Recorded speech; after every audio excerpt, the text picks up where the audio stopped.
Notes to mindset. the editors of Jacobin. If you want us to be able to get into this article, you have to cut the first 8 paragraphs of racist garbage. By the way, if you want to publish Simone and Jacobin, we will recount all these criticisms. No. There's only Simone has her opinions, that's it. But I definitely am a better contributor than this Levin person.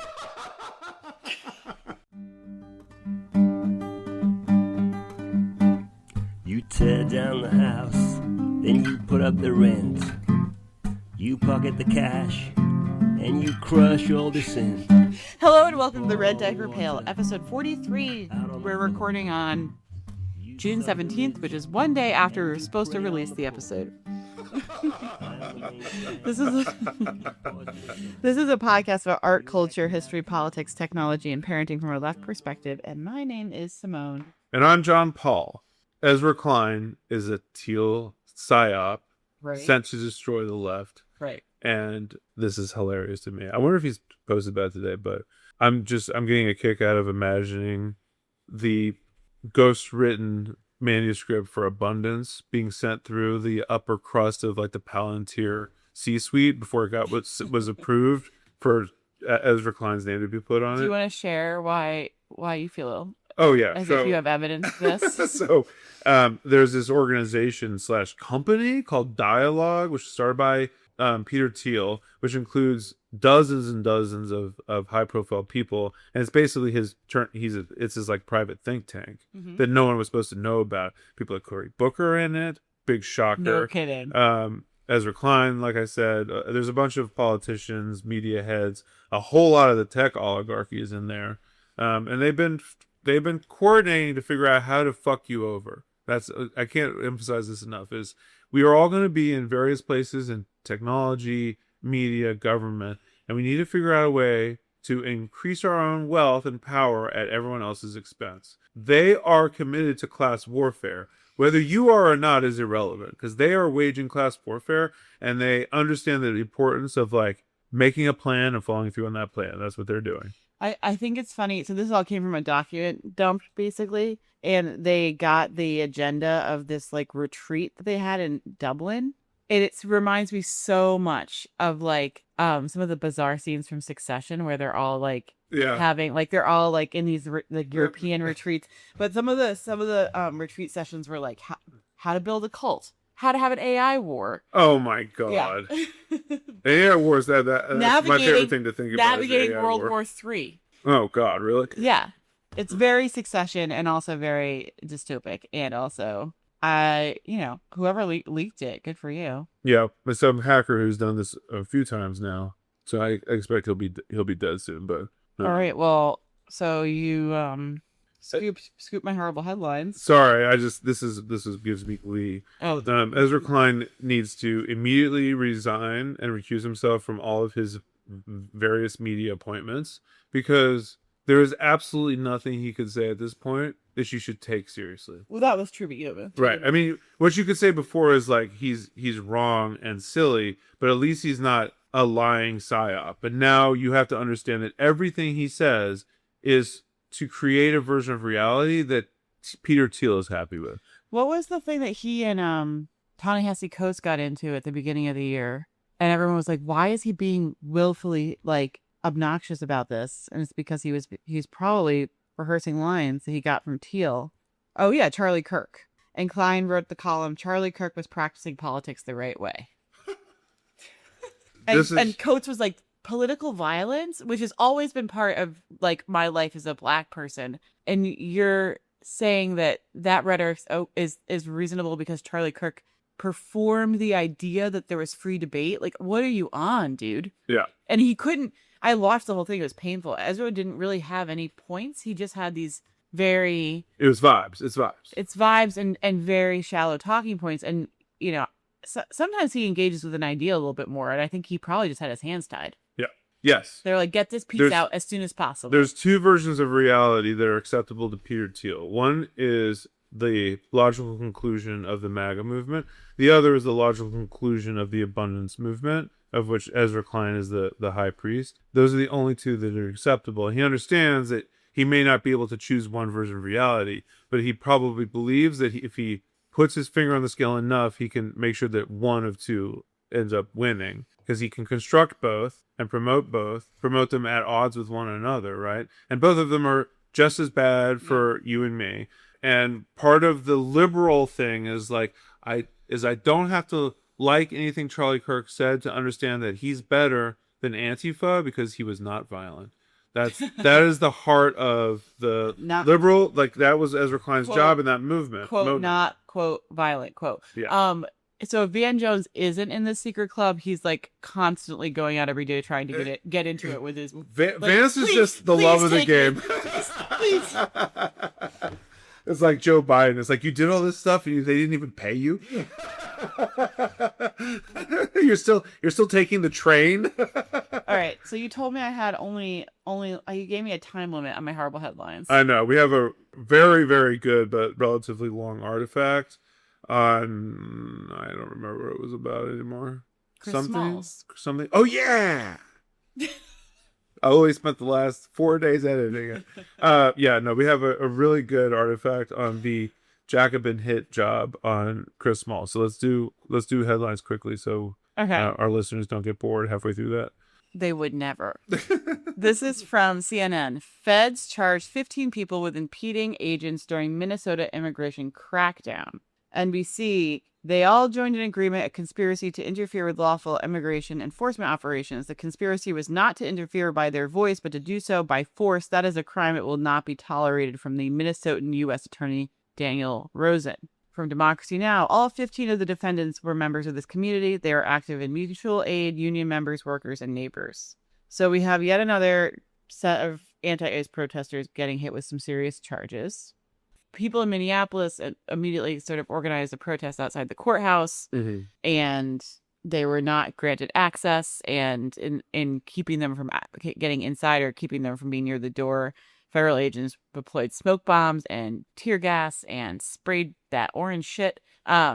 So it's kicking up a whole other round of protests. I think they're asking for solidarity actions. But this is not the first time we've seen these scare tactic charges against the, quote unquote Antifa protesters. They're trying to make an example. And I think they probably also want a reaction. Trump, someone was like, did you know that you can distract the population by capturing a headline?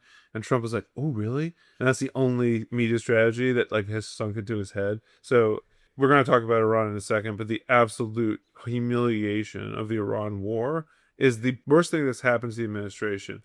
Being a horrible, evil bully is far better for their base, for the relative vitality of the MAGA movement, so on, than being inept, stupid weaklings getting bullied by a second-rate regional power. So they intend, I think, to turn their sights on the American liberal left once again this summer by doing this ICE stuff again. And I think, unfortunately, a lot of people have been lured into a sense of security by watching just how inept that they have been for the past 8 months. I think the sky was falling when we started the podcast. And then since then, we sort of watched this sort of fascist upsurge dwindle into one that felt so impotent that it wasn't worth being worried about. And I'm not sure that might have been premature. I think that's not true at all. I think that Good. I think that they're enacting really terrifying fascist policies on Americans and non-Americans on U.S. soil in a fairly effective and continuous way. And they just deliberately got much quieter about it after Minneapolis. But I was thinking about this the last night or a couple of nights ago. I couldn't sleep. It was the pure number of people who have been kidnapped and are being detained in horrendous conditions, and many of which we'll never hear from again. Yeah. That is concentration camp shit, and that's happening basically just out in the open, while there's this constant rhetoric that's almost like background noise now about America first, civilizational power, transmutilation. President Trump was talking about a couple, they just constantly are getting these jabs out in sound bites while running a fairly successful detention campaign. It feels like full-blown fascism to me. it feels to me like they just have deliberately quieted down on the headlines as part of a set of tactics. And like, I agree. That would not amount to like a strategic retreat. No, I don't think it's a strategic retreat, and I don't think it's inept. I think that they have some political problems with the midterms, and that the war has been it was a huge mistake. And I do think that they might dial up the sort of in your face fascism just to distract from the failure in Iran. But I don't think we have like the bumbling fascists. I think we have like, this isn't Trump 1, and this isn't the farce. So I guess I think that if anything, the people who need to be resisting have been lulled into a false sense that this is not that bad, which to me is much more dangerous. And I don't think that's a strategic retreat. Okay. But I don't know. I could be. I mean, I agree that people need to keep their eyes on the ball. And I do think that I've seen a lot of people online who have this sense that like, that it's becoming the like a laughingstock administration opposed to like a big scary monster administration. But that may be, I think that's premature. Yeah. That's my point. All right. Okay. So we almost agree, sort of. Yeah. Well, keep your eyes on Minneapolis as always. Yeah. So we have an Iranian ceasefire deal. So I know like we have had one every Sunday for the last. Yes. No, this one there's an actual MOU sign. But there's an actual. Well, they were going to do an electronic signing. I don't know if the electronic signing has happened. Yeah, they did it on DocuSign. I was like, yeah, they were talking about the electronic signing. Are they going to open a DocuSign document? Yep, they said. And he's going to do like I have to do my Trump thing with my finger. I can't just take a like the one that autofills. That's not my signature. His one principle: no AutoPad. So, JP, you can talk about the deal. They're keeping it very secret, and the reason they're doing that is because it's a major humiliation for the United States. I think far beyond what I even considered to be possible. That which is to say that it's not as good as Obama's deal is my guess. They're giving billions of dollars to Iran, which Iran requires to rebuild the damage. Is essentially a form of reparations. Is that a wire transfer? It's going to be what he made fun of Obama for doing, pallets of cash. It is the Iranians' own money. U.S. currency? I don't know. It's the Iranians' own money, just to be clear about this. It's not a gift. This is frozen assets of the Iranian Isn't it the kind of thing where the pallets get dropped off and everyone has to stay there while one guy counts it? Yeah. It's one naked guy with 100 people with sniper rifles. Yeah.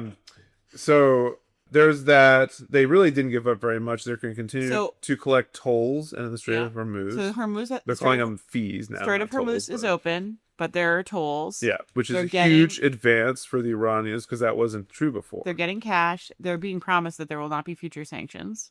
Yep. And in fact, there'll be a reduction in sanctions. So are they relinquishing nuclear material? Not that I'm aware of. They made a promise not to pursue a nuclear weapon or enrichment. And what's going on in Lebanon? Yeah, so this is the big sticking point, and I think the most hilarious part of this is like everyone sort of saw this point coming where the interests of Israel and the United States were going to diverge so wildly on some point that Israel's meddling was going to become too troublesome to ignore or to like paper over. And if we can only get the U.S. into this war, we're pretty sure we can keep it going forever. Right. And they just couldn't do it. And there's all this whining and moaning online by like the Zionist boosters that, Trump would not put one troop on the ground. Like, how is it possible he wouldn't be willing to put one troop on the ground? All this stuff. So the plan for Israel was to continue to do things they knew the Iranians would not accept, which is to pound Hezbollah. And Trump has been very vocal. Yes. Go ahead. Trump's at the G7 this week. So he told reporters in France, I've had a great relationship with Bibi, but now Bibi has to be more responsible with respect to Lebanon. Lebanon used to be a great country. It was a country where you had professors, doctors, lawyers. The great intellect was in Lebanon. Now it's terrible. I'll tell you what, Israel's fighting Hezbollah too long and too many people are being killed. And you don't have to knock down an apartment house every time you're looking for somebody, because there are a lot of people in those apartment houses, and they're not all Hezbollah, that I can tell you. Also, Netanyahu told reporters on Monday that, quote, Israel's struggle is not over and pledged to remain in the security zones in Lebanon. Quote, we will remain in these security zones for as long as it's necessary to defend our country. And Ben-Gvir said about the deal, quote, Trump's agreement does not bind us. Israel is not subject to the United States, and we are an independent and sovereign nation. Yeah. Which, good luck then, because that means that we are. So there's a aircraft carrier sitting in the Mediterranean. You hear all this stuff about the Iron Dome, right? The Iron Dome is a weapon system that the Israelis developed to protect Tel Aviv and etc. It has a very short range. It is basically the last defense, and it's not very good. Because once you have a supersonic missile falling onto your city, it's basically too late. Yeah. So what they have instead is they have a U.S. aircraft carrier that sits in the Mediterranean and shoots things out of the sky. Its only job, and it shoots them. It's shooting things down over a rock. Yeah. It's not even letting it get close. It's not even getting it to Syria before it's shooting most of the stuff down. Yep. So Trump said something else which is interesting, which is, without me, Israel would be a crater. It would not exist. Without us, without the United States, there would be no Israel. Without me, there would be no Israel, because no other president was willing to do what I did. The only reason it exists is because I allow it to exist, because I defend it. I love because he said that Israel exists because of the United States, and then he was like, Israel exists because of me, personally me. Yeah, personally me, and that is the Trump is so dumb that sometimes he says things that are true, which you're not supposed to say. Israel is 100% reliant upon the United States for its continued existence. If the United States says, we're done with Israel, we are no longer have any relationship with them, they would be gone tomorrow. Not just because they would be attacked by all of their neighbors who are sick to death of them, but also because their economy is completely dependent on the United States. They don't have an economy besides tons of money being poured into it by the United States. Seems like they're playing some gigantic game of chicken. Yes, they believe that. So some people are going to say that it's because of all the Hasbara and the AIPAC money and all this stuff. I think that's secondary. It's an important part of their strategy for maintaining their relevance to the U.S. state, but I think that's secondary. Their main thing is that they are a key strategic partner in controlling the Middle East. Mm-hmm. And it's very hard to imagine a U.S. strategy built around control of the global oil supply that doesn't involve something like Israel. That's the most important thing. So I don't believe... Which means they have leverage. They have leverage, right? And the more that they can say, well, we can get weapon systems from China, actually, and they have gestured towards that threat, the more leverage that they have in the United States. But their leverage is finite. It is. It is finite. So do you follow when the deal was getting originally talked about, this deal was getting originally talked about this weekend? Did you hear what was happening domestically in Israel? And then Bibi was getting pounded by the opposition party for allowing the U.S. to drag him. Which we're not everyone's like, oh, Netanyahu gets out, it'll be a less warmongering fascist state. The opposition party was getting mad that it's possible that a ceasefire could have been arrived at and that you'd have to stop bombing the shit out of apartment buildings in Lebanon. Mm-hmm. It's sort of like when Kamala Harris is criticizing Trump for not ending the Venezuelan administration instead of just taking Maduro and leaving Rodriguez. It's the same kind of thing. I would have carpet bombed them. Right. It's the same kind of thing, which is that actually he pretends to be so strong, but he's actually really weak. He cannot, and a lot of this stuff is how Israeli domestic politics manifests in Israel's conduct versus balancing that with their requirements of making the United States happy. All that stuff is out of balance, which is why you have all this crazy stuff happening. But they bombed Beirut 2 hours before this deal was supposed to be signed. Right, 2 hours. Not like Trump said, not some random place in southern Lebanon, in Beirut. I know the DocuSign email was slowly making its way through the interweb tubes, and boom. But they signed it, you're saying. Should we fact check that? It is signed. Okay. And there hasn't been and Lebanon hasn't been struck since. But no, it has. I mean, and we're gonna release this, and by the time we release it, who knows? Yeah, they'll be back at war. I think. I mean, Trump took a bath on this deal. It'll be the single greatest humiliation. But think of how much money he made the stock market out of it. That's true. I guess if you made billions of dollars, I mean, on the one hand, you want to say he is fully responsible. He was an idiot for doing this. And there's no excuse for it. But a bunch of very dumb, very vile, evil people talked him into this. And the one good instinct he's ever had is, this has got to stop. So I hesitate to give him too hard a time about agreeing to a deal, which is humiliation. But the position of Iran is so much better than it ever was before. And there's all these things you can say about like the nature of asymmetric warfare against all imperialists, but certainly the US. Like all of the things they were able to extract out of all of these countries, including Iran, was the threat of doing this, right? And no one knew what that would look like, how far the US would go, whether anyone could do anything to stop them, right? Like they have all this technology, they have all these missiles. We now have in practice, actually, you can punch back and they will back down on the table for everyone to see. Like the threat of this was so much more effective than it in reality. And that is a million times more complex now because the United States is in decline. And also the addition of this drone warfare stuff, which is